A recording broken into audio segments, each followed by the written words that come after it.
When you're in the boat, I'm going to presume that you are doing sweep rowing, which is what we're doing here. I'm using the American term because it's easier to distinguish between sweep rowing with one oar and sculling with two. Okay, I'm presuming that. And I'm also presuming that you're rowing in eights, 8 people, only because of the numbers. You could be doing this in 4s. You certainly can't be doing this in pairs, okay, with 2 people.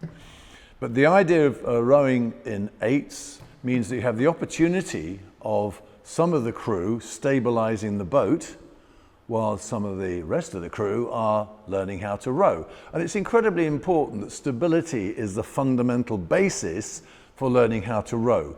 If you have a boat that's unpredictable, that moves around for each stroke, then you're not repeating anything. You're sort of doing random stuff which might be different every stroke. And the idea of getting into good technique, one of the best ways of doing that is by repetition of the correct method. People say practice makes perfect. Well, practice makes permanent. And if you're doing it wrong, then you're making wrong technique your fundamental technique. So being able to balance the boat is probably the most important skill you're going to take into the crew in the early stages. And in sweep rowing like this, it is best achieved by this method, okay? As I've indicated before, this floats at the correct height.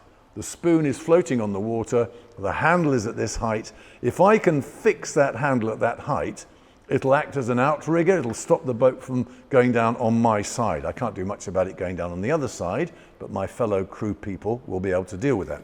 So if I actually anchor that by sliding up underneath it until my thigh here touches it, it can't move down. So if the boat tries to go like that for some unforeseen reason, like the rest of my crew aren't rowing perfectly, then immediately I will feel pressure on my leg, but there will be support created by my spoon. So I don't have to think about it. If you sort of try and go along like this, trying to balance the boat, then constantly you are responsible for trying to react and stabilize the boat. So take that responsibility away, come up and lock it like this. Some people don't have the limb length to be able to do this, and there are other ways of achieving this. You can sort of put your arm underneath like that to give yourself a little bit more height. Put it in the crook of your arm. You can actually hug this towards your knees like this. There's an opportunity like that. Or at the worst, I say the worst, at the basic minimum, you can actually hold it next to your body. But it's important that this handle is not allowed to move. Even the slightest movement causes a lot of variation in what the people who are rowing will experience as they're trying to place the blade in the water or whatever.